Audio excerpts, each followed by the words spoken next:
Hola de nuevo mi gente, ¿qué tal estáis? Bienvenidos otra vez a mi canal, el canal de Dio Economía. Hoy os vengo a hablar del tema 11, el que habla del patrimonio y las cuentas de la empresa. En este tema hay un poquito de enjundia en la parte práctica, en lo que es la elaboración del balance y las cuentas de pérdidas y ganancias.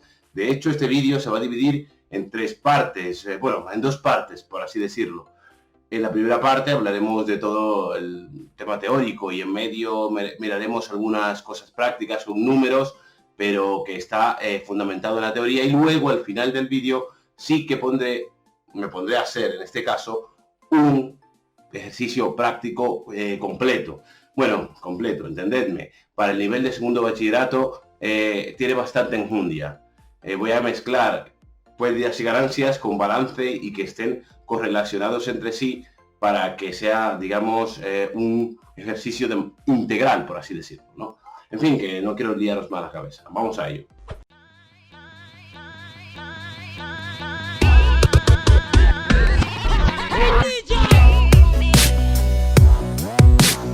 Bueno, y en este tema vamos a contestar preguntas como estas que nos aparecen aquí. ¿Qué son los bienes? ¿Qué son los derechos? ¿Qué es el patrimonio de la empresa? ¿O qué es el patrimonio neto? Haciendo diferencia entre esas dos cosas que muchas veces confundimos con que patrimonio significa riqueza en sí, pero lo que podríamos considerar riqueza o pobreza, depende de cómo se mire, es el patrimonio neto. También veremos conceptos como obligaciones para la empresa, qué son las masas y los elementos patrimoniales, qué son las cuentas anuales, como el balance de situación y cómo se elabora, o el balance de pérdidas y ganancias, la cuenta de resultados y cómo se elabora, o qué son las cuentas, algunos conceptos básicos de contabilidad, del proceso contable que se lleva a cabo para anotar correctamente ciertos elementos patrimoniales en el balance. Y esto es importante porque ¿qué es la contabilidad? Una pregunta que no he puesto aquí, pero que nos va a acompañar a lo largo de este tema siempre. Bien, en primer lugar vamos a hablar del patrimonio de la empresa y como ya he dicho antes, tenemos que esgrimir o dilucidar o dividir exactamente qué es patrimonio de la empresa, qué significa patrimonio y qué patrimonio neto. No debemos confundir el patrimonio con la riqueza que pueda poseer o no la empresa. El concepto de patrimonio empresarial es mucho más amplio porque incluye más cosas, incluye bienes, derechos y obligaciones, y todo aquello que queda, aquella parte que queda, sí que es el patrimonio neto, que aquí veremos cosas como el capital social, las reservas, el resultado del ejercicio, otros remanentes, ¿vale? Aquí, patrimonio en general incluye todo el conglomerado de cosas, bienes, derechos y obligaciones, y patrimonio neto en sí. Y el patrimonio neto es una parte, son los fondos aportados por los socios para la empresa y todos los recursos monetarios generados por la actividad de la empresa. En este caso son las reservas, de las que los socios son dueños, aunque no es exigible por parte de los socios a la empresa nada, a menos que esté acordado un reparto de esos dividendos o de ese remanente o de esas reservas en exceso, como ya hemos visto en la ampliación o reducción de capital. Bien, en primer lugar tenemos los bienes que posee la empresa. ¿Qué son los bienes que posee la empresa? Pues aquellos materiales susceptibles de ser creados o de ser transformados en dinero que la empresa tiene para llevar a cabo su actividad normal, como puede ser un vehículo, el terreno, una patente o un edificio, ordenadores, entre otros. En segundo lugar, tenemos los derechos. Los derechos son, digamos, de la actividad surge el derecho de cobrar a los clientes. ¿Por qué surge un derecho de cobrar a los clientes? Porque cuando nosotros estamos llevando a cabo una actividad, me lo invento, vendemos zapatos, un cliente puede comprarnos zapatos y pagarnos dentro del mes que viene. Y a este cliente será un derecho de cobro que nosotros tenemos en nuestro balance, como una factura que no hemos cobrado y que está pendiente de cobrar. Por eso tenemos derecho de cobro. Pero también se puede dar que nosotros no nos dediquemos a vender vehículos y una furgoneta de la empresa que ya no nos vaya a servir, la vendemos a un particular y se la dejamos a ese particular y le decimos nos pagas dentro de 2 meses. Este particular sí es un deudor de la empresa, no un cliente, no aparecerá un derecho de cobro en la cuenta de clientes, sino más bien en otros deudores, porque a pesar de que no nos dedicamos a vender furgonetas, sí es un derecho que surge en favor nuestro, quiero decir. Nosotros tenemos que recibir un dinero por parte de ese individuo tercero, ¿no? Y por último están las obligaciones. Bueno, por último, entendedme que lo último, depende de cómo se mire, sería patrimonio neto. Los 4 elementos conforman el patrimonio neto total. El patrimonio total, perdón. Bueno, la cuestión es que las obligaciones, como su nombre indica, son los derechos que tienen otros sobre nosotros. Es decir, yo compro mercaderías, nos dedicamos a los zapatos, como ya he dicho, y compramos tela, compramos piel, compramos caucho, y lo compramos y se lo pagamos a nuestro proveedor dentro de 3 meses, por ejemplo. Tenemos una obligación de pago, porque dentro de 3 meses tendremos que desembolsar ese dinero. O pedimos un préstamo a corto plazo, de aquí a 6 meses, pues tenemos que devolver ese préstamo dentro de 6 meses. Por eso son obligaciones, son todas las cantidades de dinero que la empresa debe a personas externas a la misma, como proveedores, acreedores. Por ejemplo, en este caso, los acreedores, ¿quiénes serían? Una persona que me vende una furgoneta para yo desarrollar mi actividad y que yo no le pago en el momento. Facturas pendientes de pago o letras pendientes de pago, ya sean de proveedores o de otro tipo de acreedor. Cuando nos deben a nosotros y que no tiene nada que ver con nuestra actividad, le llamaremos deudores, varios deudores. Y cuando nosotros debemos a otros y tampoco tiene que ver con nuestra actividad, por ejemplo, en este caso, el ejemplo de la furgoneta, le llamaremos acreedores. Bueno, veamos esto. Esto sería, digamos, la estructura del patrimonio total.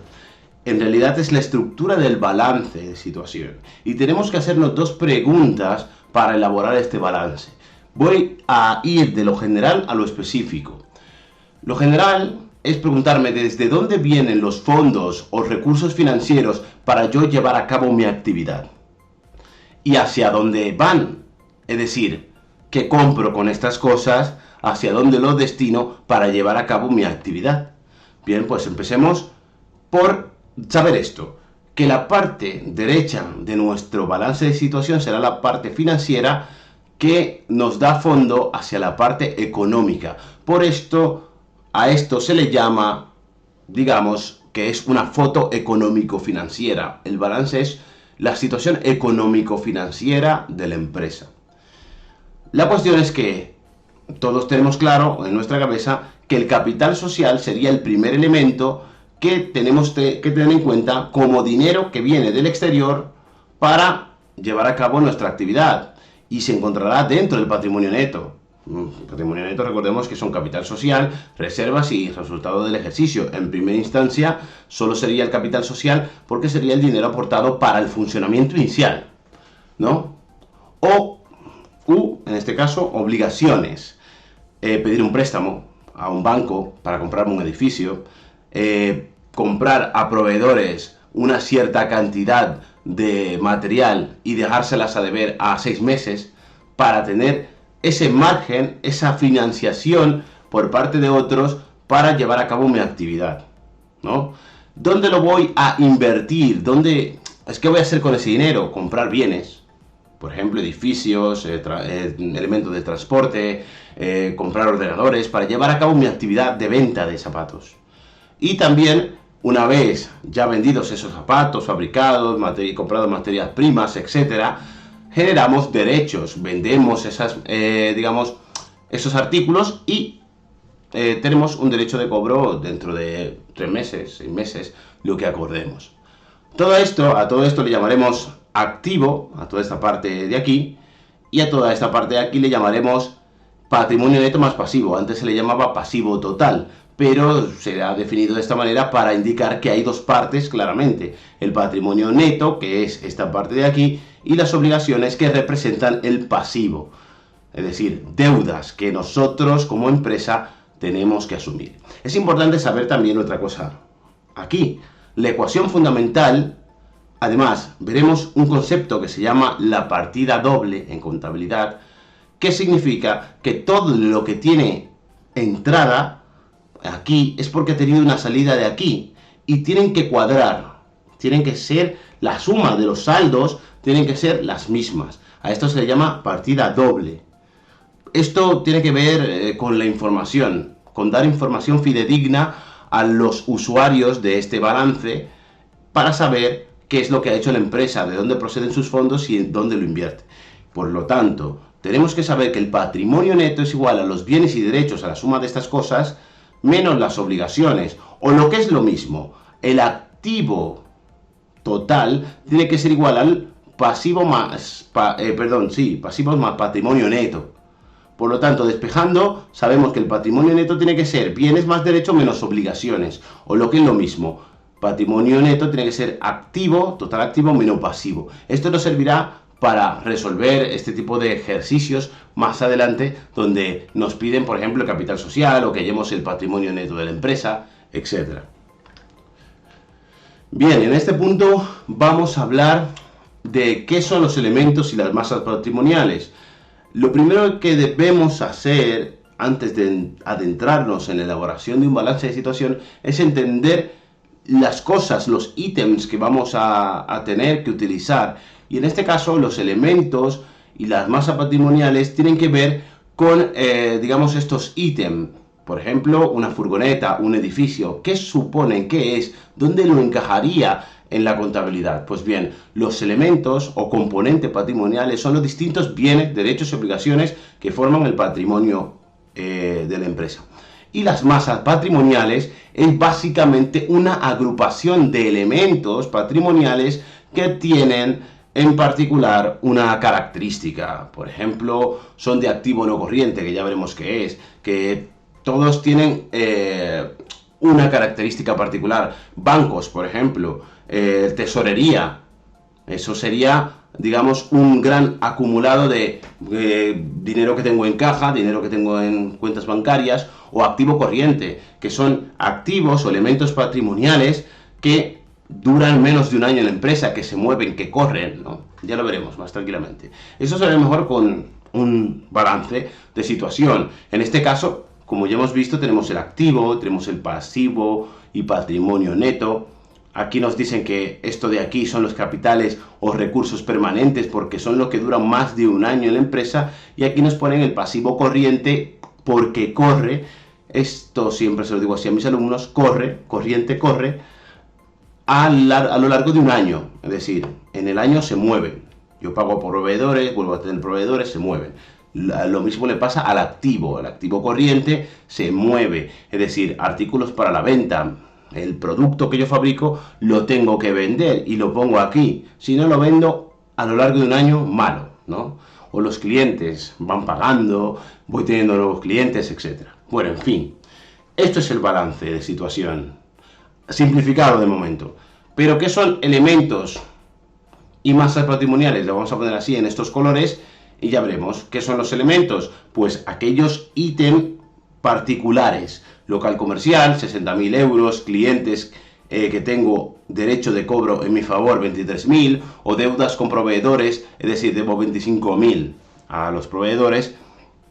Estos son elementos patrimoniales. ¿Y qué son las masas patrimoniales? Evidentemente, pues serán cosas como el activo corriente o el activo no corriente o los fondos propios netos. En este caso solo hay un elemento y coincide, pero en este caso, si os dais cuenta, en el activo corriente es la suma de todos estos elementos: 83.000, 23.000, 14.000, 20.000, 4.000. Todo eso me da una suma total de 144.000. Por lo tanto, mi masa patrimonial, en este caso activo corriente, suma 144.000 y el activo no corriente 96.000.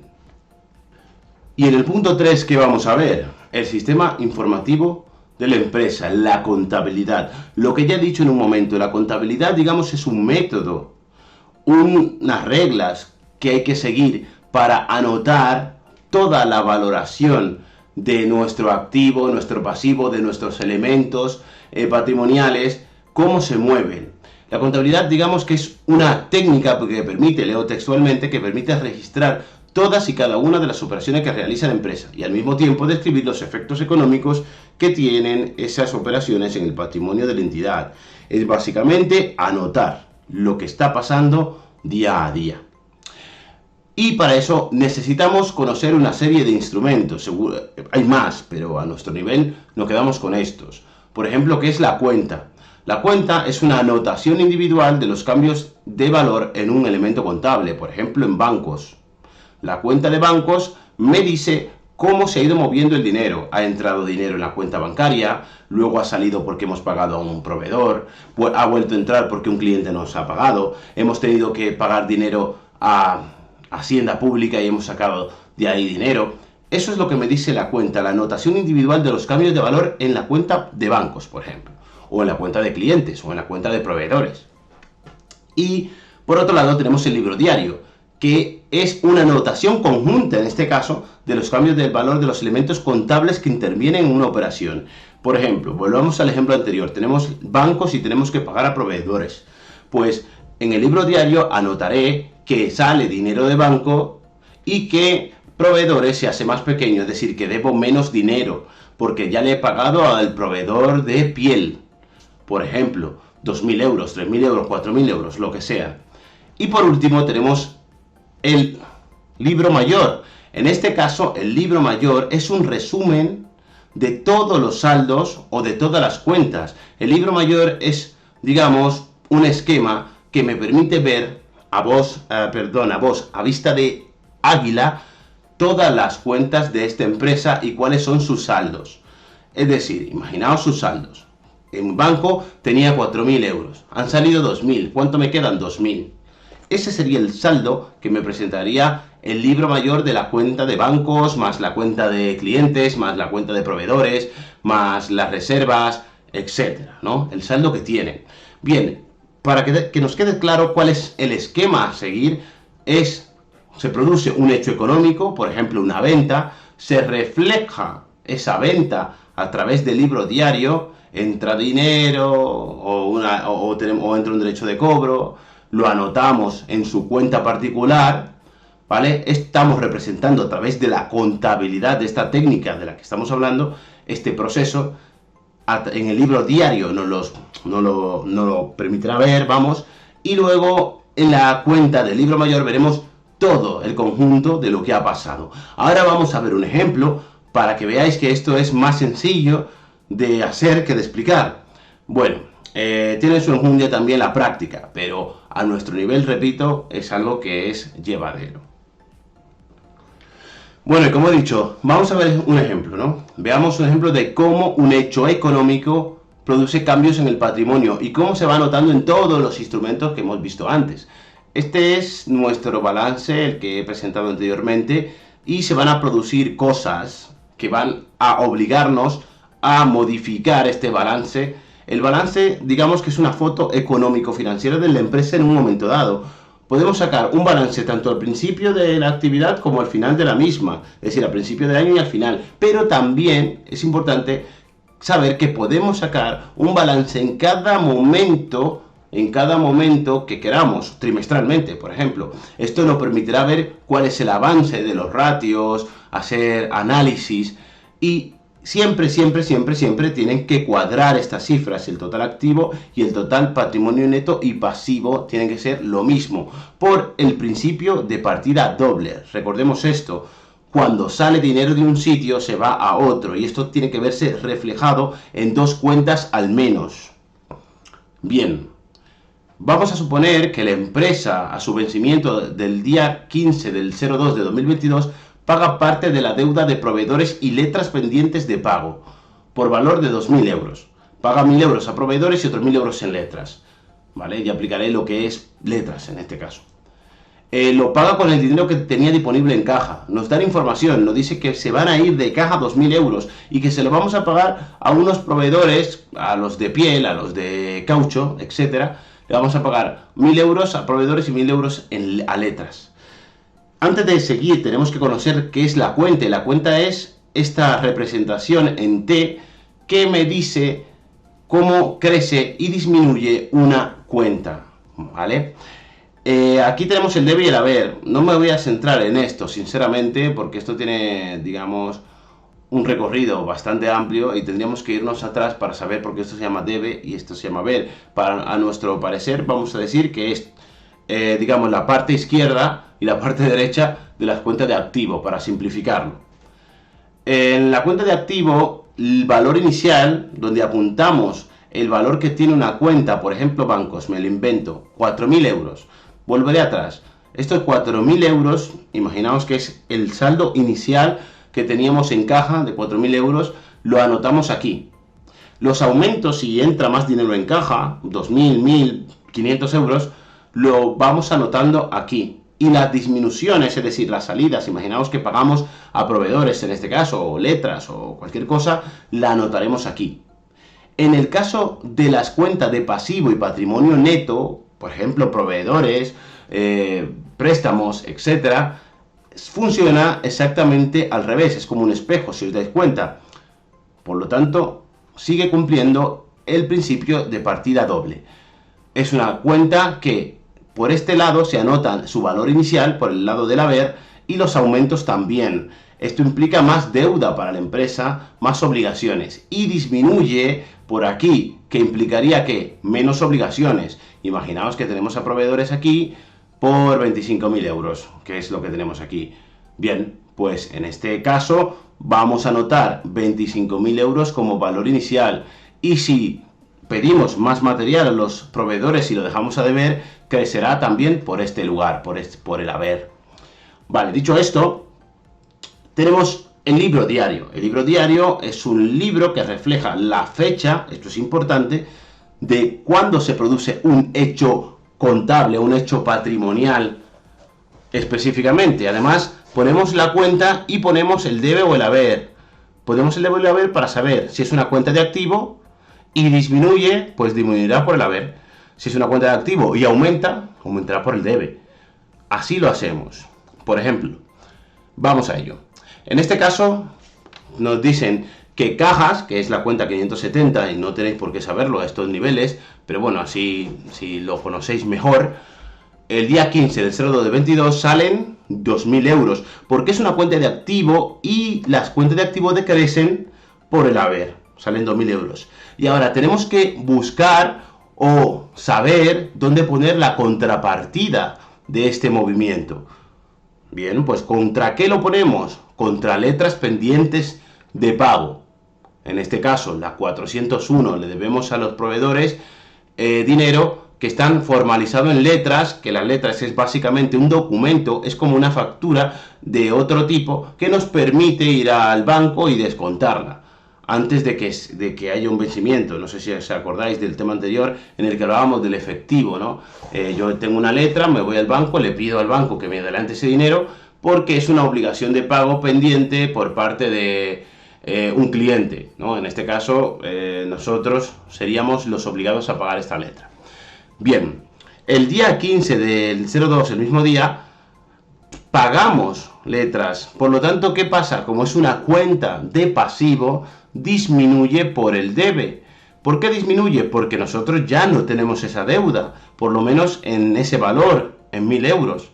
Ya le hemos pagado. Lo mismo pasa con proveedores. Sale por aquí. ¿Y por qué sale por aquí? Porque ya le hemos pagado 1.000 euros a los proveedores. Por lo tanto, a los proveedores le deberemos menos dinero. Ahora viene donde la matan.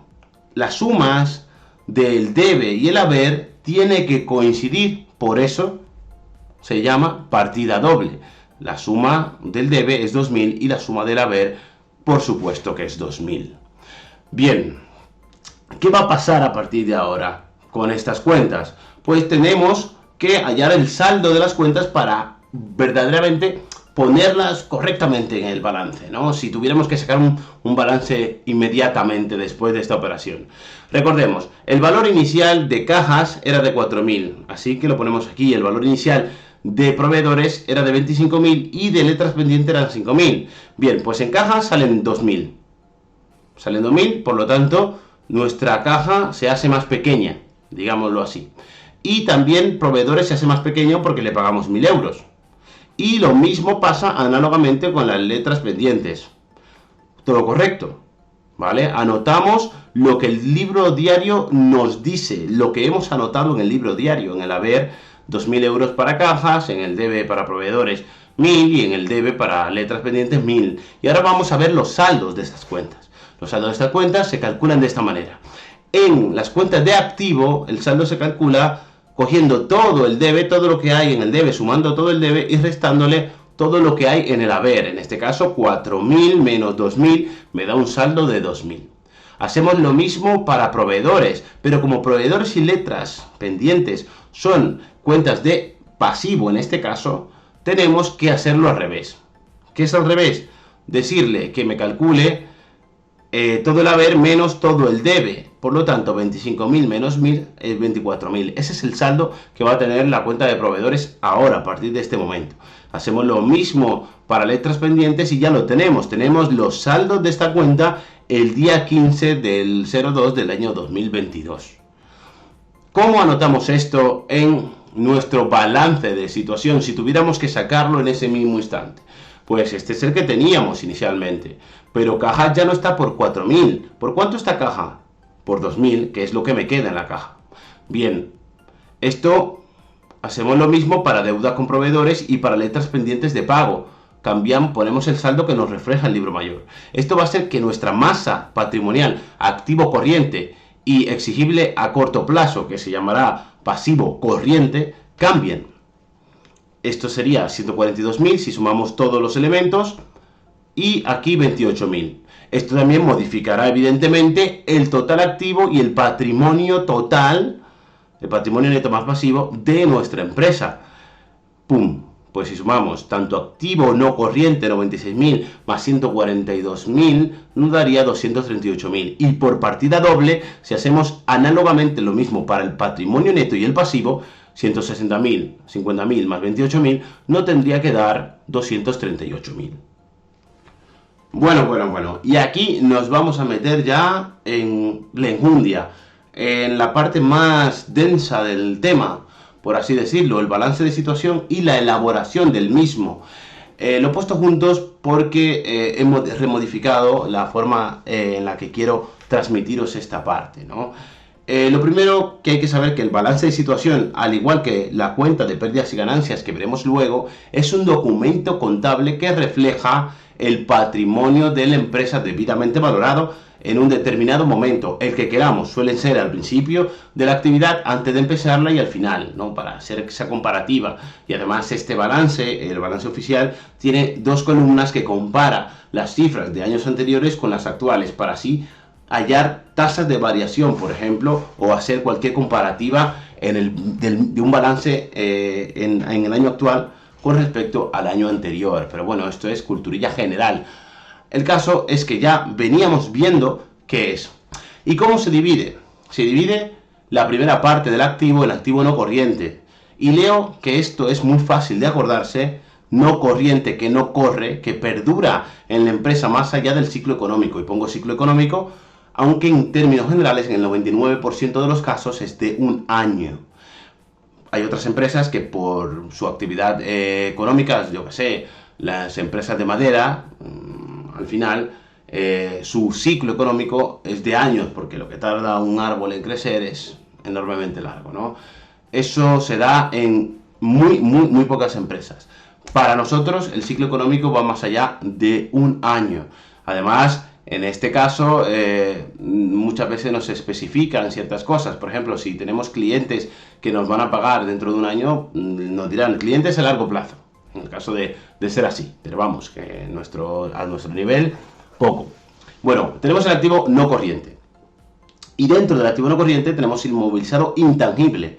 Inmovilizado, que no se mueve y además que es intangible, que no se puede tocar, pero que sí que tiene un valor para la empresa. Elementos que no se pueden tocar, como patentes, es decir, es un derecho. La patente es un concepto sobre un método, sobre un artículo o una forma de gestionar los elementos nueva que hemos conseguido a través de la investigación, el desarrollo y la innovación, aplicar a nuestros productos. Nos permite esta patente recibir dinero si alguien la utiliza, o la podemos vender incluso. Es decir, es un activo de la empresa, es susceptible de convertirse en dinero.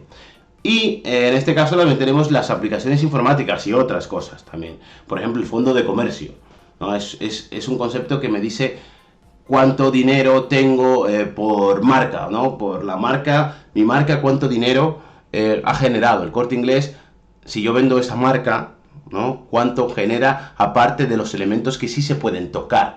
Pero bueno, para nuestro nivel, vuelvo a repetir, volvemos a poner los pies sobre la tierra, estas dos, patentes y aplicaciones informáticas. Yo puedo tocar el ordenador, pero no puedo tocar el Excel, el Word o cualquier aplicación informática que está dentro de ella. O, en este caso, una aplicación informática que han creado específicamente para mí para gestionar mis almacenes de zapatos, que tiene un valor que se deprecia también como todos los demás materiales de la empresa, que se va haciendo viejo y hay que ir anotando ese deterioro. Ya veremos dónde. Aquí lo pondríamos en inmovilizado intangible. Y inmovilizado material o tangible, pues es evidente aquellos elementos que se pueden tocar y que también son susceptibles de convertirse en dinero. Por ejemplo, una furgoneta la podemos vender, o el propio edificio de la empresa. ¿Pero vendemos edificios? No. ¿Vendemos los ordenadores de la empresa? No. Estos ordenadores se quedan aquí en nuestra actividad más de un año al menos, y por lo tanto se ponen en activo no corriente por esta cuestión. Y luego tenemos la amortización acumulada. En este caso lo he simplificado, pero la amortización acumulada, hay amortización acumulada para el inmovilizado intangible, que iría debajo del elemento en cuestión, en este caso del inmovilizado intangible, y luego tenemos amortización acumulada para el inmovilizado material, que iría también debajo en el balance de este elemento. Y es una depreciación sistemática e irreversible del inmovilizado de la empresa. ¿Qué significa esto? Que cada año, básicamente es que cuando se anota, nuestros elementos, por ejemplo la furgoneta, los ordenadores, el edificio, van perdiendo un valor porque se hacen viejos, porque se hacen obsoletos, y es irreversible. Esto no se puede revertir. En principio no se puede revertir, aunque sí se puede modificar la vida útil a través de un arreglo, pero esto para este nivel tampoco. Pero vamos, que para nuestro nivel tenemos que entender que es sistemática y irreversible del inmovilizado de la empresa. Y anotamos junto al elemento lo anotamos en negativo. Por ejemplo, yo que sé, me lo invento, la furgoneta nos costó 15.000 euros y llevamos un tiempo utilizándola y ha perdido un valor de 5.000.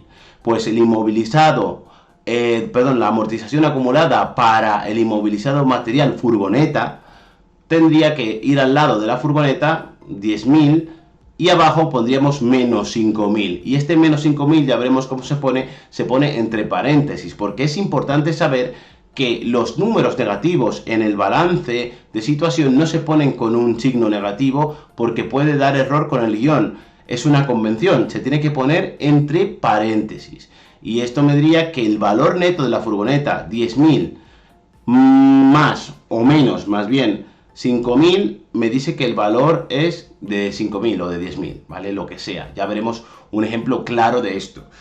Pero iría aquí, junto al inmovilizado, la amortización acumulada.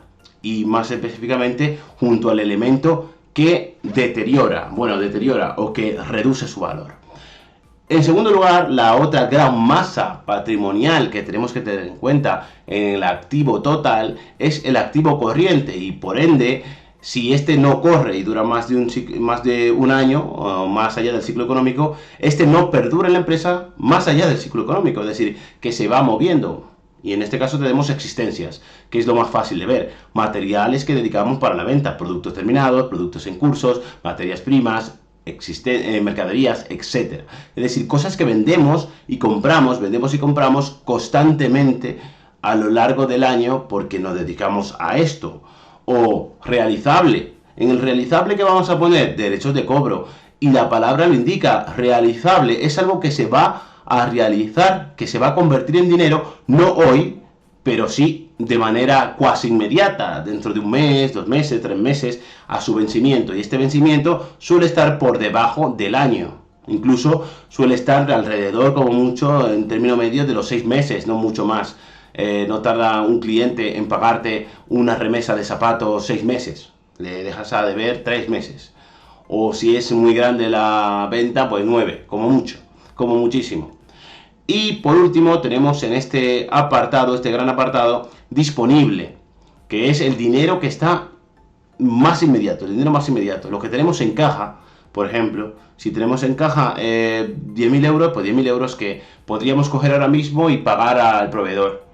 O tenemos en el banco 56.000 euros y tenemos que hacer una transferencia. Pues hacemos una transferencia y ya está disponible, es inmediato.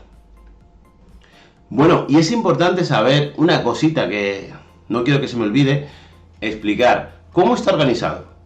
¿Cómo está organizado el activo? Pues está organizado, si os dais cuenta, de lo que es más difícil convertir en dinero a lo que es más fácil convertir en dinero. En este caso, por ejemplo, me lo invento, ¿el edificio se puede vender? Sí, pero es mucho más difícil de vender un edificio que coger dinero que tenemos en caja y utilizarlo. Por lo tanto, ¿cómo se organiza el activo total de la mínima liquidez, que estará por aquí arriba por activo no corriente, a la máxima liquidez, que estará aquí en disponible, el dinero que es más inmediato?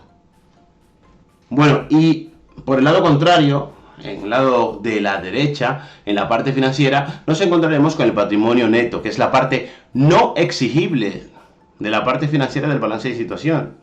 ¿Y qué incluimos aquí? Aquí incluimos el capital social, el dinero o recursos aportados por los socios para el funcionamiento inicial de la empresa. Luego tenemos reservas. Esta empresa ha ido generando negocio, ha hecho beneficios y se ha guardado una parte de ese beneficio que no se ha repartido entre los socios y se ha guardado como reserva para el crecimiento de la misma. Entonces aquí tenemos el beneficio generado a lo largo de los años y no repartido para el crecimiento. No repartido, aquí debería ir una coma, para el crecimiento, es decir, para el crecimiento de la empresa. Y también pondremos el resultado del ejercicio. Importante, puede ser beneficio o pérdida generada en el ejercicio económico actual, en este ejercicio económico. ¿Cómo lo ponemos si es una pérdida? Lo ponemos en negativo, aquí en negativo. ¿Y cómo ponemos en negativo? Con un paréntesis, recordemos esto. Ya lo veremos en el caso específico, en el caso práctico. Cómo se ponen los signos negativos en el balance. Por otro lado, tenemos el pasivo, que es la parte exigible de la parte financiera del balance de situación. Aquí es no exigible y aquí es exigible. Y aquí se divide en dos. El pasivo no corriente, que es básicamente aquel pasivo o aquella obligación a la que tenemos que hacer frente, a aquel pago que tenemos que hacer, que va más allá del año, del ciclo económico, deudas, obligaciones a la que la entidad tiene que hacer frente más allá del ejercicio económico, a largo plazo, en más de un año. Y por contra tenemos pasivo corriente, que es lo mismo, pero la entidad tiene que hacer frente a estos pagos en menos de un año, a corto plazo.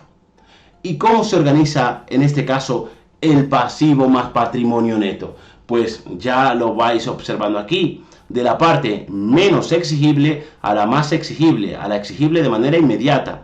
¿Qué es lo que tengo que pagar inmediatamente? ¿Qué es lo que me están exigiendo de manera inmediata? Pues el pago a proveedores, que lo tengo que pagar el mes que viene, que estaría aquí, en pasivo corriente, ¿no? Por lo tanto, mínima exigibilidad hacia máxima exigibilidad, por decirlo de alguna manera. Y bueno, aunque esto no es el ejercicio potente que quiero mostraros al final de este vídeo, vamos a ir viendo cómo encajaríamos toda esta información. Imaginaos que nos dan todos estos elementos contables. Nos dan estos elementos contables y tenemos que hacer, organizarlos en nuestro balance de situación para hallar las masas patrimoniales, para luego esas masas patrimoniales sumarlas y hallar tanto el activo total como el pasivo total más patrimonio neto, ¿no? Y bueno, nos dan una serie de cosas que ahora iré explicando. Y por último nos dan el resultado del ejercicio, nos dicen que son beneficios, pero no me dicen cuáles, ¿vale? Bueno, sí nos lo dicen, pero yo lo he puesto aquí como si no nos dijeran nada. ¿Para qué? Para saber, para que veáis cómo se halla, porque en la mayoría de los casos, en la mayoría de los ejercicios, os quitarán algún elemento de estos que están aquí. Suelen ser el capital social, el resultado del ejercicio, el dinero en bancos, y lo único que tenemos que hacer es despejar. Una vez que hallemos todas nuestras masas patrimoniales, despejar a través del principio de partida doble. Bien, Tenemos, por ejemplo, el primer elemento, dinero en cuentas corrientes a la vista en entidades bancarias. Vamos, dinero en cuentas corrientes. ¿Esto es dónde iría? Si este dinero está totalmente disponible, pues iría ahí, en disponible. Al igual que el dinero en caja, iría en el mismo sitio, en disponible. Pondríamos dinero en cuenta corriente y dinero en caja por su valor. Luego tenemos facturas pendientes de cobrar. Si son pendientes de cobrar, es que es un derecho que nosotros hemos adquirido sobre nuestros clientes de 220.000 euros. Esto se pondría en realizable. ¿Por qué? Porque no lo vamos a cobrar inmediatamente, pero sí dentro de poco. Está a punto de realizarse, de convertirse en dinero, ¿no? Bien. Por lo mismo ponemos letras aceptadas por clientes, pendientes de vencimiento. Estas letras son facturas pendientes de cobro, pero formalizadas en otro documento que me permite hacer negocio con él. Puedo, de hecho, endosar esa letra a otra persona y que esa persona a la que yo le endoso me dé dinero. Yo le digo, mira, Juan me debe 5.000 euros, toma, te doy la letra, las cobras tú y tú me das 4.500. Adelántame el dinero, que es que necesito financiación ahora mismo. Eso lo hacemos yendo a los bancos. Esto es lo mismo que un realizable, porque está pendiente de vencimiento y se va a vencer dentro de poco tiempo. Luego tenemos materias primas almacenadas. En este caso sabemos que esto es parte de las existencias. Nos dedicamos a vender muebles, creo que en este ejemplo. Pues esto irá junto a los muebles y los muebles irán en existencias que están disponibles para la venta. Y el edificio de la propiedad. ¿Nos dedicamos a vender edificios? No. Y como no nos dedicamos a vender edificios y además es el edificio propiedad de la empresa, es donde estamos realizando nuestra actividad económica, lo pondremos en el activo no corriente y específicamente en el inmovilizado material. En las existencias de muebles para la venta, estos serían productos terminados. Están ahí los muebles preparados para ser vendidos, por lo tanto irían también aquí a existencias. Por otro lado, tenemos el vehículo para el reparto de esas ventas, valorado por 90.000 euros. ¿Dónde lo ponemos? ¿Dónde ponemos esto? Pues junto al edificio, porque es un inmovilizado material, porque se puede tocar, pero que no lo vamos a vender a corto plazo, y por lo tanto, inmovilizado material. Luego, nos dicen que tenemos acciones adquiridas de otras empresas para rentabilizar un exceso transitorio de tesorería. Lo que nos quieren decir aquí es que tenemos demasiado dinero ocioso en caja y, bueno, pues hemos comprado unas acciones de otra empresa porque va a repartir dividendos o porque se supone que va a darse un crecimiento a corto plazo del valor de estas acciones para venderlo. Entonces, obtenemos con esta venta pues una rentabilidad. ¿Dónde ponemos esto? En disponible. ¿Por qué? Porque las acciones se pueden vender rápidamente. Y como se pueden vender rápidamente, estarían cercanos a tener casi el dinero en el banco. Y por lo tanto lo pondríamos en disponible. Luego, mobiliario para la oficina. No nos dedicamos a vender muebles de la empresa. Tenemos un escritorio, tenemos unas sillas y ese mobiliario de la oficina y de la tienda irá también en inmovilizado material, porque se puede tocar y va a durar más de un año en la empresa. Luego tenemos patente adquirida. Hemos adquirido una patente para utilizar un nuevo método de tratamiento de maderas. Y como es una patente, sabemos que es un dinero, o por lo menos susceptible de convertirse en dinero para nosotros, y la vamos a poner en el inmovilizado, pero no en el material, porque no se puede tocar. Recordemos que es un concepto, por así decirlo. Entonces irá en el inmovilizado intangible. Luego tenemos, por otro lado, facturas pendientes de pago. Facturas pendientes de pago emitidas por suministros de proveedores. Vale, aquí tenemos otras facturas pendientes, pero en este caso no son de cobro, son de pago. Por lo tanto, tenemos nosotros que pagar perdón, a alguien. Y si tenemos que pagar a alguien, es una obligación. Por lo tanto, ya nos estamos adentrando en la zona del pasivo. En este caso, pasivo corriente. ¿Por qué? Porque son proveedores. Y los proveedores tampoco, nosotros como sus clientes, no le vamos a pagar dentro de 2 años. A menos que así lo especifiquemos. ¿Dónde vamos a pagarlo? ¿Cuándo lo vamos a pagar? Perdón, lo vamos a pagar en 3 meses, 4 meses, 6 meses. Por lo tanto, irá en pasivo corriente, al igual que irán las letras aceptadas por Rústicas S.A. a proveedores. Recordemos que las letras son otra forma de factura a nuestra vista, ¿ya? Entonces, debemos 95.000 en facturas normales y debemos 42.000 en facturas, digamos, constituidas en letras, ¿vale? Luego, por otro lado, tenemos préstamo concedido por bancos a devolver a corto plazo. Es un préstamo que nos ha concedido un banco, el BBVA, el Santander, el Caja Madrid, o bueno, Caja Madrid no existe, la Caixa, y nos da 50.000 a pagar dentro de 9 meses, dentro de 11 meses.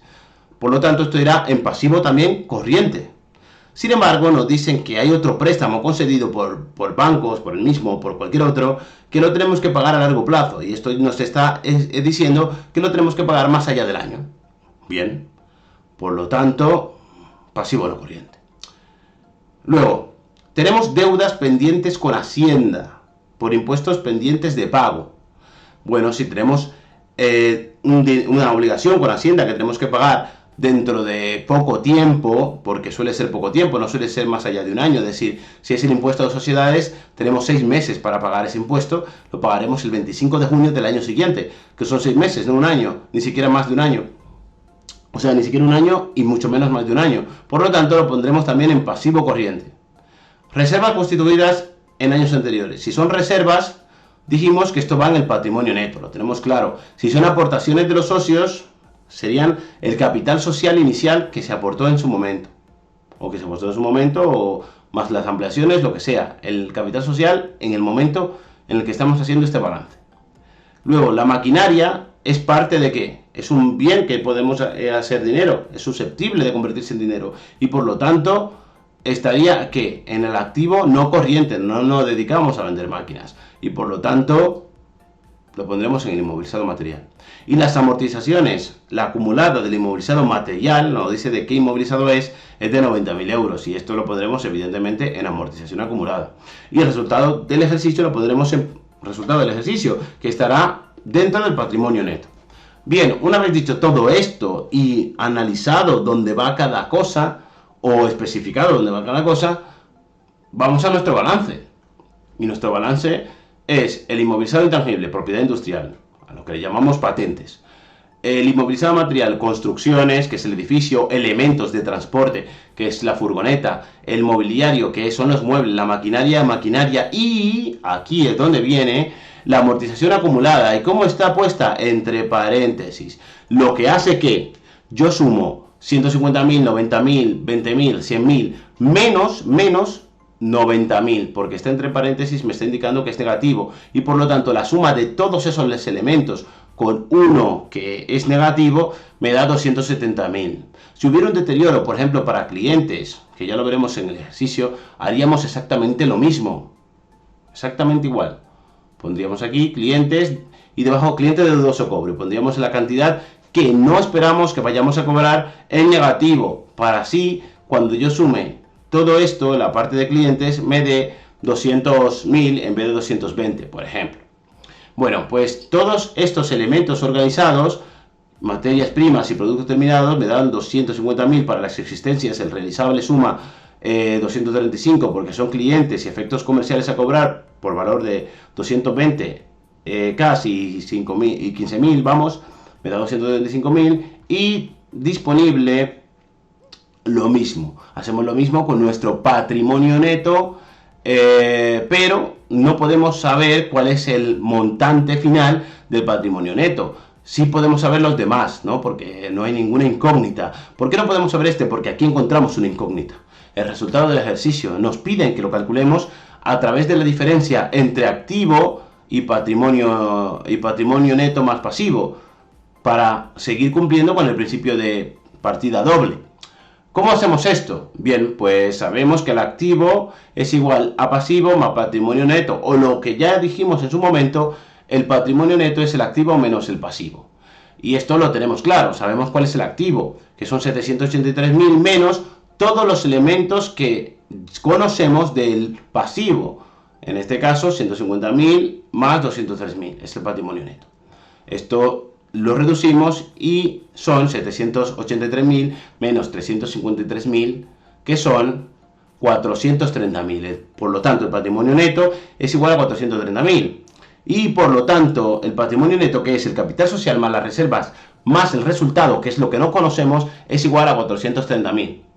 y 380.000, que es lo que suman todos los demás elementos, es decir, capital social y reservas, más R, que es el resultado, R con un circulito aquí, es igual a 430.000. Despejamos esto y por lo tanto el resultado será 430.000 menos 380, que serán 50.000. Y entonces sí, ya tendríamos completo nuestro balance. En este caso sumaríamos activo no corriente más activo corriente, nos daría 783.000.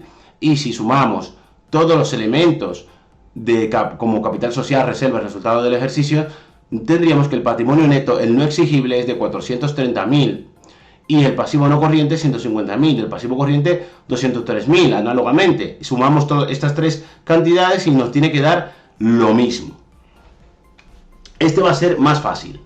Bueno, fácil, entendedme, cuando digo fácil es para nuestro nivel, el nivel de segundo de bachillerato, pero cuando tú te adentras en la contabilidad y tienes que elaborar una cuenta de pérdidas y ganancias, o estás estudiando administración y dirección de empresas, por ejemplo, o contabilidad y finanza, esto se complica mucho más. Aquí hay mucho más detalles, ¿no? Pero a nuestro nivel será fácil de entender.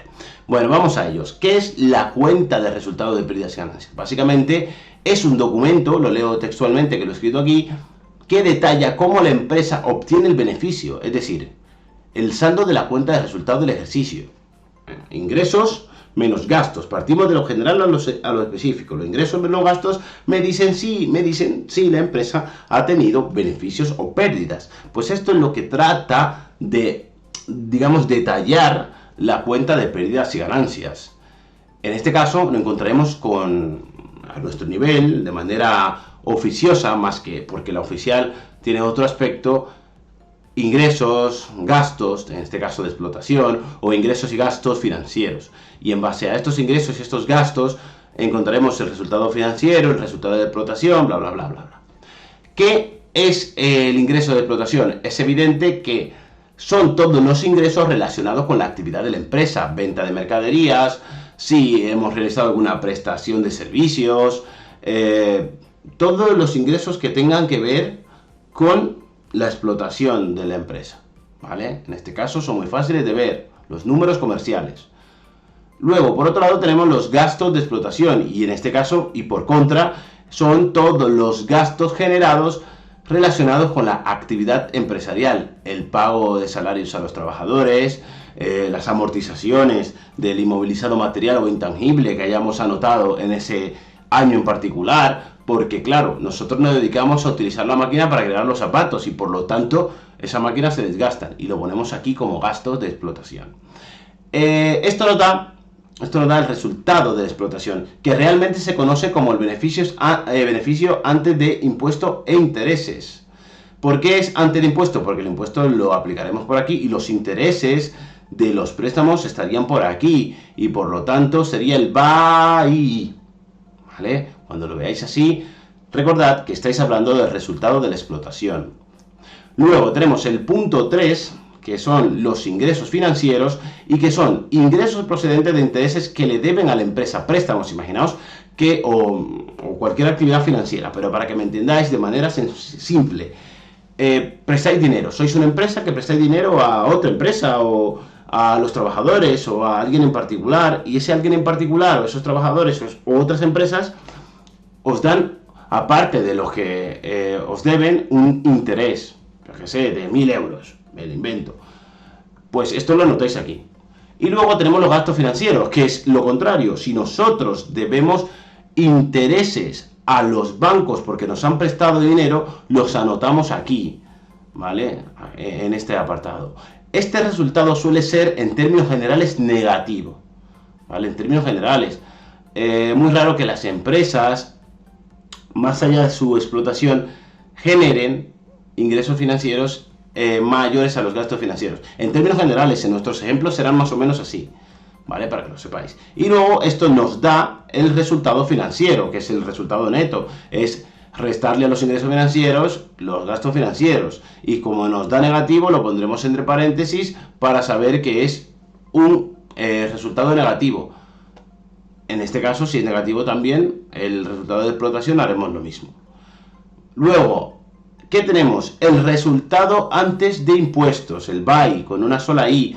¿Y cómo sería esto? Pues es evidente que si tenemos un resultado de explotación en A y otro en B, sumamos lo que nos dé.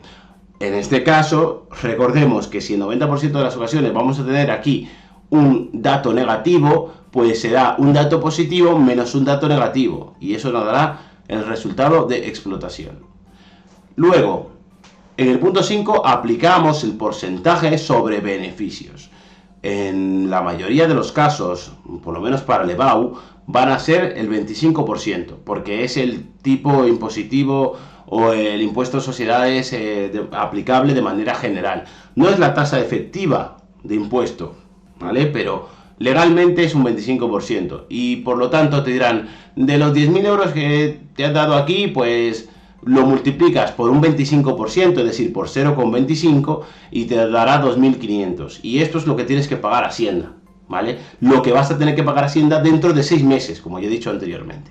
Por lo tanto, el resultado, el impuesto aplicable general será del 25%. ¿Y cuál sería el resultado del ejercicio?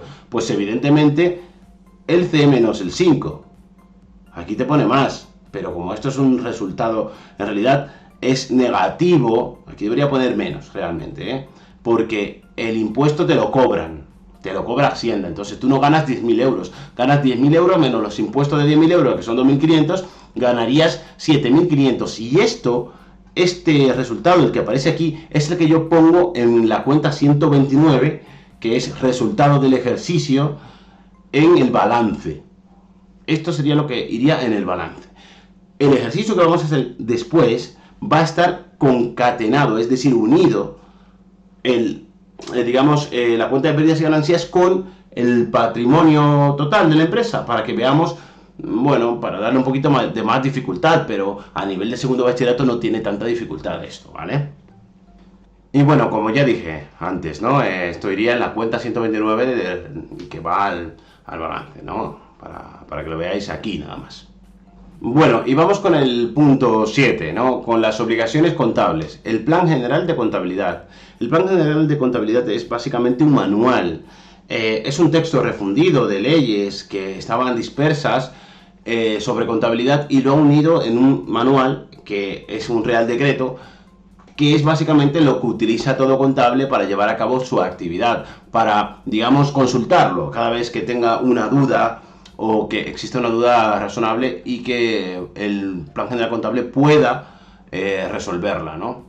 ¿Qué es el Plan General Contable? Pues lo dicho, es un texto refundido de ley, es el manual para todo proceso contable, es una ley establecida por Real Decreto el 1514 de 2007 y que establece el procedimiento de cómo han de llevarse las cuestiones contables. Su objetivo principal, y este es el objetivo principal de la contabilidad, es proyectar la imagen fiel de la empresa. Y esto se hace a través de la información, y de que la información sea fiel a lo que se hace en la empresa, que esté libre, que haya omisión de errores en esta información. Ya veremos más adelante qué es esto. ¿Por qué es importante? Lo dicho, porque hay, digamos, usuarios que necesitan saber cosas de esta empresa. Por ejemplo, los accionistas, si hay resultados, si van a obtener dividendo, cuál es la rentabilidad de sus acciones, ¿no? A través de los balances bien presentados. O el Estado mismo, cuánto valor añade esta empresa, esta entidad de la economía, si va a poder cobrar o no impuestos, cuál es el impacto de la actividad económica, vamos.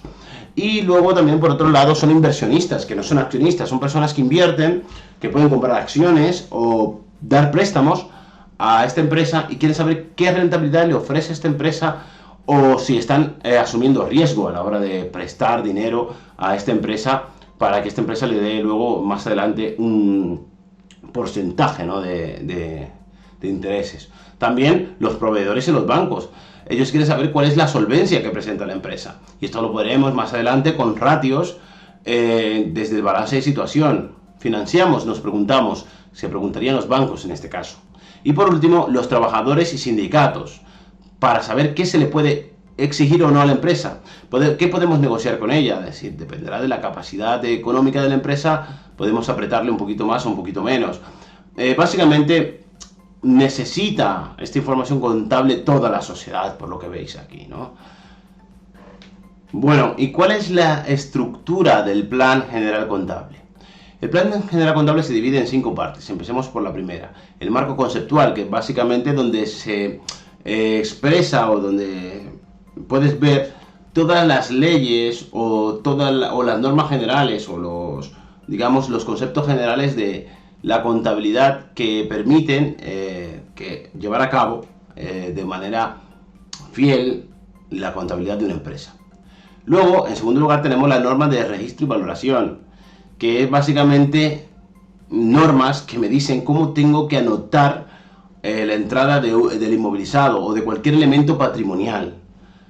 Tienen una forma de hacerse. ¿Para qué se hace esto? Ya lo veremos también más adelante. Para que estas valoraciones puedan ser comparables con otra empresa. Y esto es importante, la comparabilidad. No sé si me he inventado una palabra, pero bueno, si se puede comparar una empresa con otra.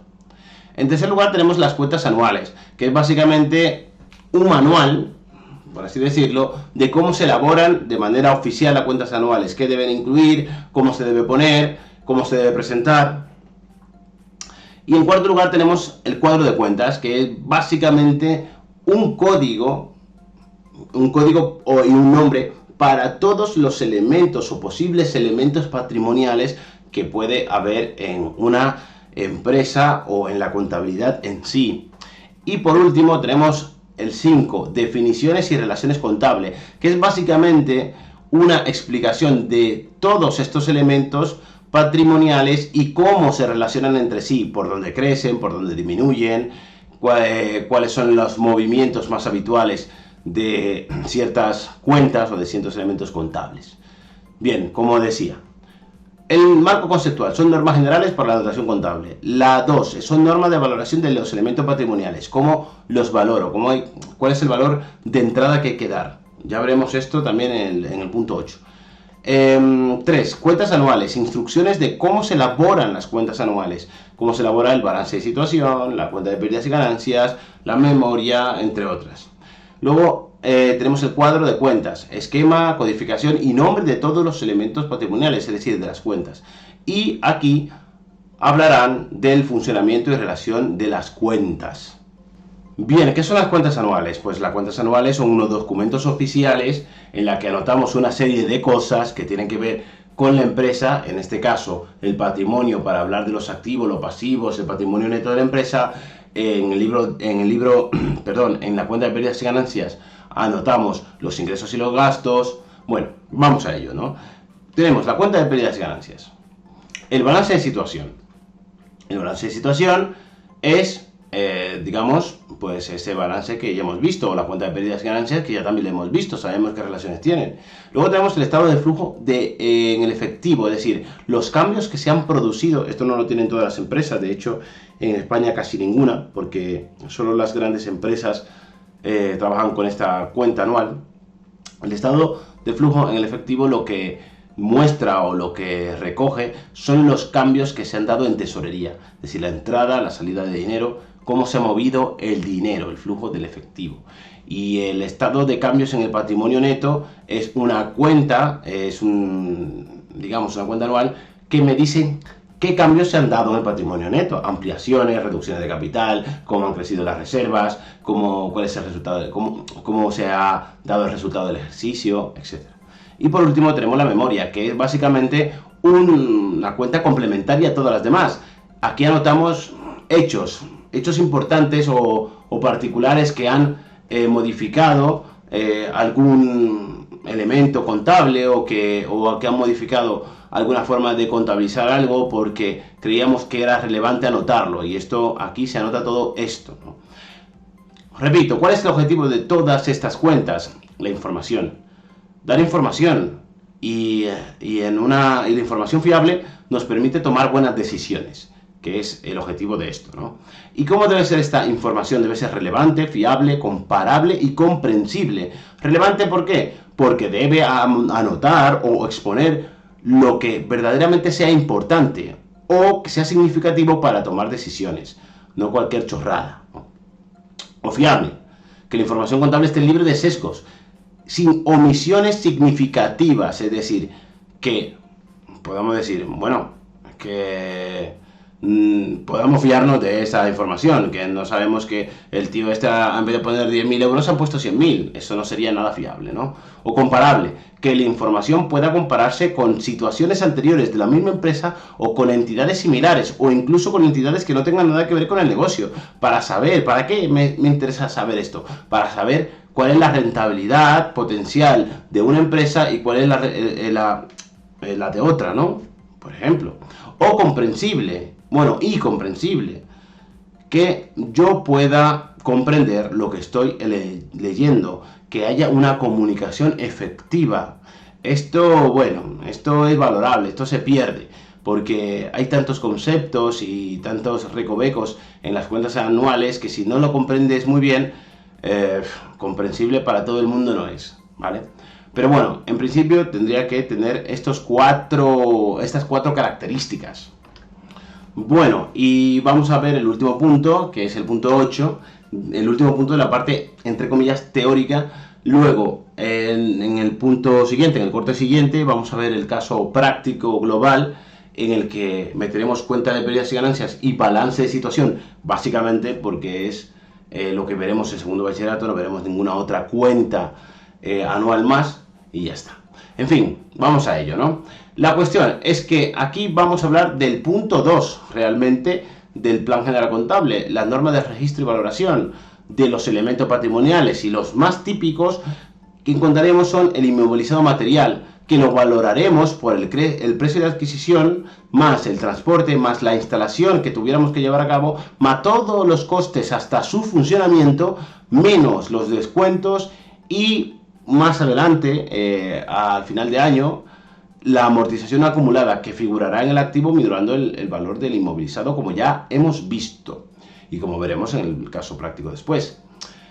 Así se valorará el inmovilizado material. Casi todo se valora más o menos de la misma manera. En este caso, las existencias, ¿cómo se valoran? Pues el precio de adquisición más el transporte que yo haya tenido que asumir para llevar las materias primas o el producto del almacén del proveedor al almacén de la empresa, menos los descuentos que me haya hecho. Imaginaos que compro, existencia por valor de 10.000 euros y me aplico un descuento de 1.000, pues ¿cuánto valen mis existencias? 9.000, pero tengo que gastarme 3.000 en llevarla desde el sitio, de un sitio a otro, pues 9.000 menos 1.000 más 3.000, 10.000 menos 1.000 más 3.000, pues serán 9.000 más 3.000, y esos son 12.000, pues 12.000 euros será el valor de mis existencias, y por ese valor anotaré en mis libros, en mis cuentas, estas existencias de entrada.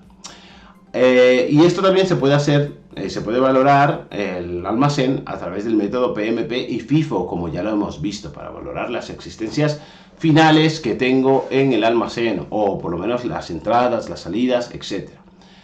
Por otro lado, tenemos las inversiones mobiliarias, en este caso, acciones, obligaciones, etc. ¿Y cómo se valoran estas? Al precio de adquisición. Me compro acciones por yo qué sé, 5 euros cada acción. Pues la compraré por el precio de adquisición. Y si cotizan en bolsa, por un valor no superior a la media de cotización de los últimos 3 meses. Imaginaos que quiero anotar el valor de una acción que cotice en bolsa. Pues miraré los últimos 3 meses de atrás y veré cuál es el valor medio que tiene estas acciones y lo anotaré por ese valor, no superior a ese valor. Luego tenemos clientes, efectos a cobrar y otros deudores. Pues ¿cómo figurará en el balance? Pues el valor nominal que refleje el documento de derecho de cobro. Imaginaos que tenemos una factura de 10.000, pues por ese valor figurará en mi balance. En el caso de que vayan asociadas a un deterioro, se hará figurar en el deterioro, junto al derecho minorando el valor. Imaginaos lo que ya he dicho antes. Si tengo un cliente que me tiene que pagar 15.000 porque hay una factura de 15.000, pero nosotros tenemos en duda de que vayamos a cobrar 5.000 de esos 15.000, pues pondremos debajo de cliente o de ese cliente de dudoso cobro por valor de 5.000 en negativo, para que cuando yo sume 15.000 menos 5.000 me dé el valor neto real, que sería 10.000 en este caso. Y por último, las pérdidas del ejercicio. Y no pongo beneficios, pongo pérdidas. ¿Cómo sé se anotará en el patrimonio neto, con signo negativo no, recordemos, entre paréntesis, las pérdidas entre paréntesis, ¿vale? Todo lo que tenga signo negativo en el balance irá entre paréntesis para minorar el valor del elemento patrimonial que acompaña. Bueno, y hasta aquí la parte teórica que había mencionado al principio. Ahora, en el siguiente corte, lo que vamos a ver es un ejercicio práctico, completo. Así que si esto te lo quieres saltar, te lo puedes saltar, pero te recomiendo que lo veas porque voy a poner muchos elementos, bueno, muchos elementos no, pero unos cuantos elementos patrimoniales que incluso van más allá de segundo de bachillerato para que veas una amplia gama de casuística que se podría dar o de elementos patrimoniales que te podrían incluir. En fin, venga, te espero en la segunda parte. Bueno, pues aquí nos encontramos con la parte práctica. Si has llegado de aquí, enhorabuena, me has aguantado bastante rato. Ahora bien, tenemos una empresa que le he llamado Segundo Batch S.A., ¿no? Presenta los siguientes datos con respecto a los ingresos y los gastos que ha tenido en el periodo, ingresos y gastos del periodo. Y nos dicen que ha comprado materias primas para la actividad económica por valor de 57.100. Además, que ha pagado salarios por valor de 20.000 euros y que la amortización del ejercicio en ese momento es de 6.200. Además, ha pagado la seguridad social de los trabajadores por valor de 1.000 y ha reparado máquinas por valor de 1.250. También se ha gastado en suministros, agua, luz, bla, bla, bla, bla, bla, 1.250, al igual que el anterior. Y luego gastos de transporte para las mercaderías, por ejemplo, se ha gastado 8.200. También me dicen por otro lado que ha vendido mercaderías por valor de 155.000 euros y que ha prestado servicios a otras personas, a terceros, por valor de 45.000. Por otro lado me dice que ha obtenido ingresos por préstamos concedidos a terceros y otras actividades financieras por valor de 1.500 y que ha pagado intereses por préstamos asumidos y otras actividades de financiación 6.500. Me dicen que el porcentaje aplicable de tipo de impositivo en este caso es 25%. ¿Podría ser 20%? Sí, podría ser el que me pusieran. Si yo hago lo que me mandan. Si me dicen que un 25, pues un 25. Si me dicen que un 20, pues un 20, lo que me mandan. Bien, ¿qué tenemos aquí? Esto sería, digamos, la cuenta de pérdidas y ganancias. Aquí podemos el concepto, aquí el saldo. Y aquí tenemos el ingreso de explotación, que son 200.000. ¿Por qué? Porque son ventas de mercaderías por valor de 155.000, que es el ingreso asociado a la explotación, a la actividad empresarial, y la prestación de servicio por lo mismo, 45.000. Si yo sumo estas dos magnitudes, me da 200.000. Y los gastos de explotación son 95.000, que son todo lo demás.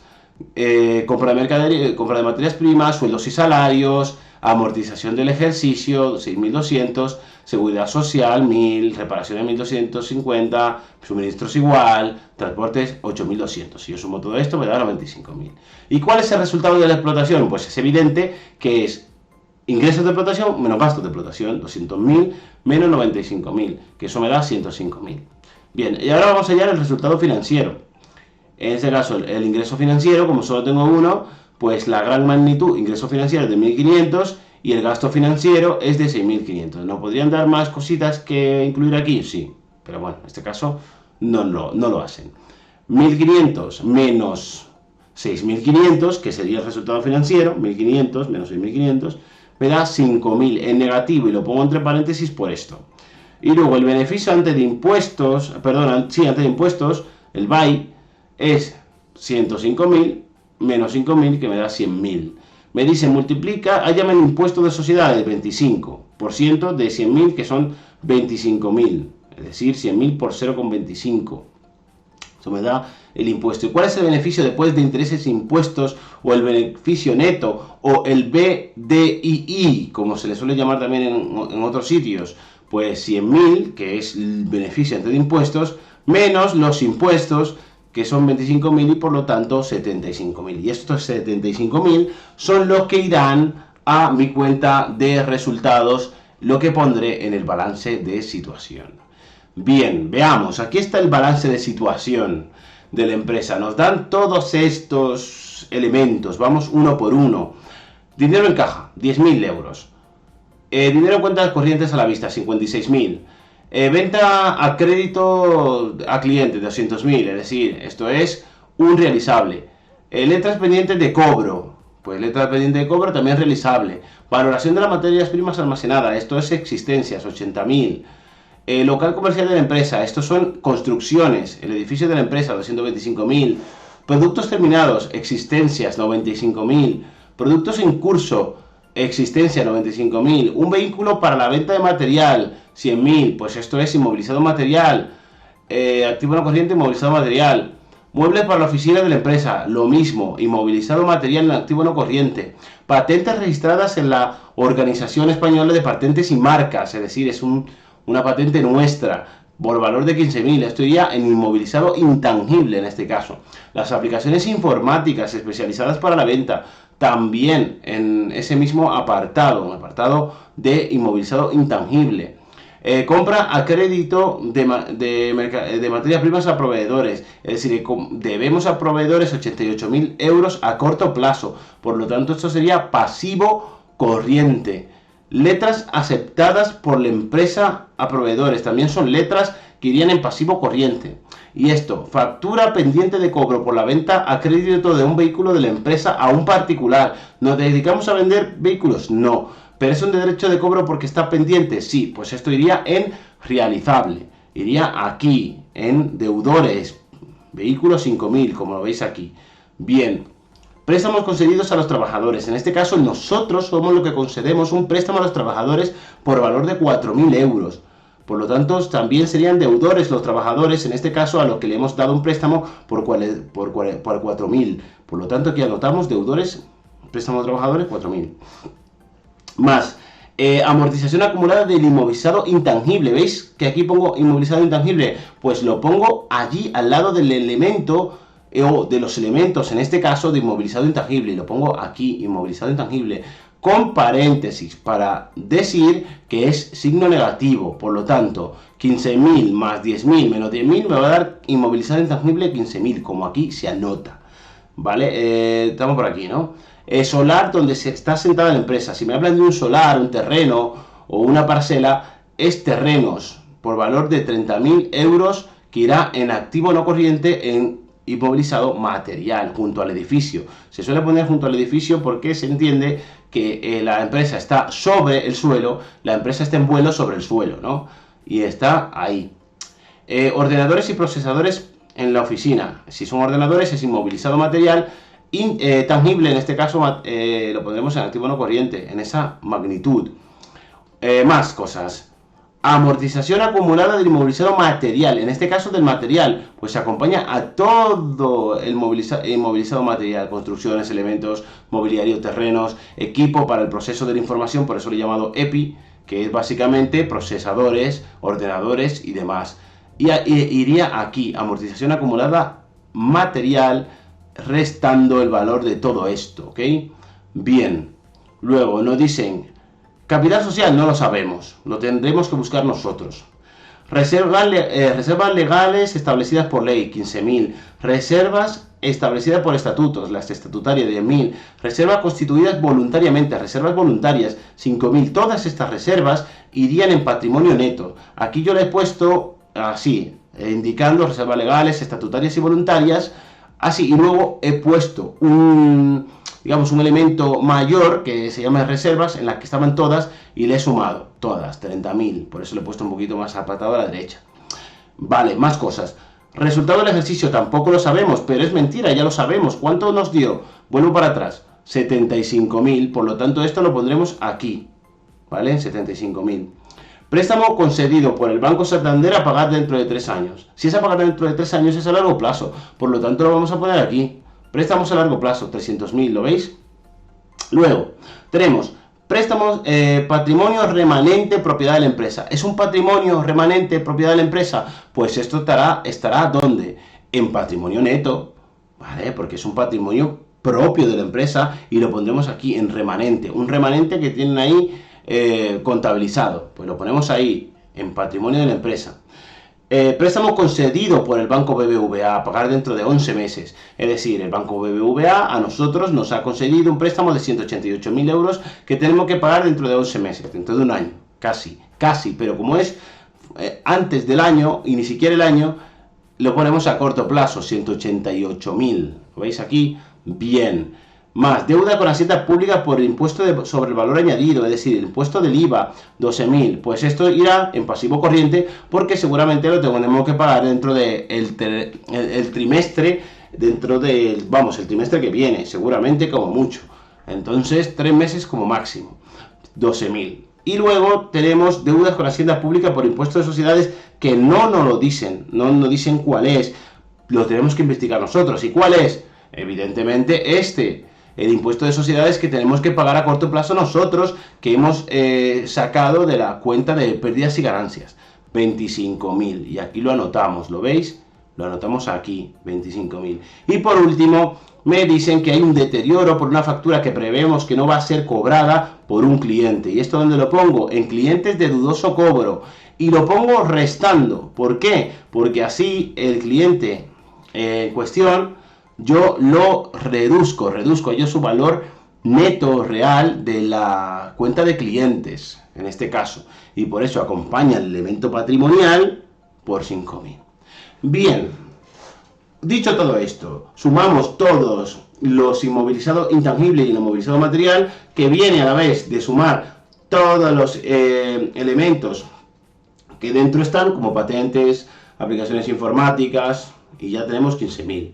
En el caso del inmovilizado material que está aquí, pues construcciones, sumamos construcciones, elementos de transporte, mobiliario, terrenos, ordenadores, y le restamos la amortización acumulada que nos han dicho, y esto nos da un inmovilizado material de 370.000. Hacemos lo mismo para los demás, pero antes de hacer eso, sumamos el inmovilizado material más estos 15.000 del inmovilizado intangible, nos dan 385.000. Bien, nos vamos al activo corriente, que nos da 520.000. ¿Por qué? Porque las existencias nos da 215.000. ¿Por qué? Porque materias primas más productos en curso más productos terminados nos da esa cifra. Luego el realizable, tenemos clientes efectos comerciales, es decir, letras, cliente de dudoso cobro que resta, deudores por el vehículo que hemos vendido, deudores por préstamo de trabajadores de los 4.000 que nos deben los trabajadores. Sumamos todo esto, restando esta cifra negativa, y nos da un realizable de 239.000. Hacemos lo mismo para el disponible, el dinero que tenemos en cuentas corrientes a la vista y en bancos, y luego en cajas. Pues nos dicen que son 56.000 más 10.000, 66.000. Sumo estas tres cifras, 66.000, 239 y 215, y nos da 520.000. Y el activo total es evidente que es activo no corriente más activo corriente, 385.000 más 520.000 nos da 905.000. Perfecto. Bien, hacemos lo mismo para el patrimonio neto. En este caso ya sé cuál es el capital social porque previamente lo he calculado, pero vamos a suponer que no está. ¿Qué tenemos? Reservas, que ya sabemos de dónde salen. Remanente, 2.000 euritos que había por ahí de remanente, que lo hemos anotado aquí. Resultado del ejercicio, que ya veníamos con él de la parte anterior, 75.000. Bien, así lo dejamos. Imaginaos que no está este 272. Luego tenemos préstamos, pasivo no corriente por 300.000, que teníamos solamente un elemento, por lo tanto coincide. En el pasivo corriente teníamos varios elementos. Proveedores por 88.000, proveedores en letras, efectos comerciales por 20.000, préstamo a corto plazo por 188.000, Hacienda Pública acreedora por IVA, acreedora ¿por qué? Porque nosotros le debemos a Hacienda ese dinero, por IVA de 12.000 euros, y además ahora se ha generado otra deuda con Hacienda Pública acreedora también por impuesto de sociedades, que este ya lo calculamos también en en la cuenta de pérdidas y ganancias. Si sumamos todo esto nos da 333.000. Bien, para hallar el capital social, que es lo que tenemos que investigar, o que nos dicen que tenemos que investigar, es el patrimonio neto, sería todo el activo menos todo el pasivo. Y el pasivo, recordemos que son 300 más 333 en miles. 905 menos 333 más 300 me da 272.000. Por lo tanto, mi patrimonio neto tiene que ser de 272.000. Bien, esto ya lo anoto aquí. Me faltan estos 165. ¿Cómo lo consigo? Pues sé que si el 272.000 tiene que ser igual a 30.000 de las reservas, más 2.000 de remanente, más 75 del resultado, el capital social tiene que ser lo que me queda. Y lo que me queda, si despejo esto, es 165. Y ya lo anoto aquí. Y ya está. Y ya tendría completo mi balance de situación, mi cuenta de pérdidas y ganancias. Y además me cuadraría el activo total y el pasivo total más patrimonio neto, que por partida doble me tiene que dar lo mismo. Si no me da lo mismo, sé que está mal. ¿Me puede dar lo mismo y tenerlo mal? Sí, también, pero es menos probable, por lo menos al nivel de bachillerato y al nivel que os van a poner este examen, que no va a tener tanto como esto. Y esto lo he hecho así un poco a lo bestia para que podamos tener, digamos, la mayoría de elementos patrimoniales que os podrían pedir. En fin. Bueno, y hasta aquí. Ahora sí, hemos terminado con el tema 11. Y este tema está muy correlacionado con el siguiente. De hecho, vamos a ver en el siguiente vídeo el tema 12, que habla de los ratios de la empresa, del estudio financiero, de la salud, ¿no? Vamos a estudiar la salud financiera de la empresa a través de ciertos ratios, como el fondo de maniobra, que será el primero que veamos, o el ratio de liquidez, o el de solvencia. Y todo está muy correlacionado con esto, básicamente porque estos ratios se sacan de hacer un buen balance, de conocer las masas patrimoniales, los elementos patrimoniales y cómo se relacionan entre sí. Eso es lo importante del siguiente vídeo. Bueno, espero veros entonces. Un beso, un abrazo y hasta luego.